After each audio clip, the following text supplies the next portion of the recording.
Բարև ձեզ, ես Նարեկ Մամացականյան եմ, այսօր մենք կանենք կենսաբանական փորձ, ինչպես ենք կացից մերում մածուն։ Մենք այստեղ ունենք եռացրած կաց, որը արդեն հողացել է և մածուն։ Մենք վերցնում ենք մի քանի կեցար կաց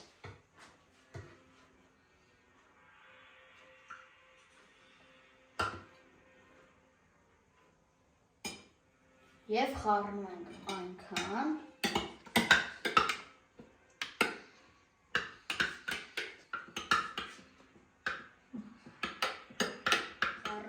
այնքան, մինչև միասեռ լինի։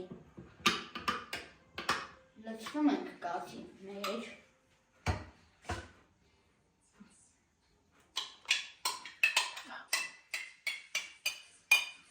և խառնում ենք։ Ծածկում ենք և փակում ենք շորով, որպեսզի տաք մնա։ Ահա մեր ստացած մածունը ժամեր անց։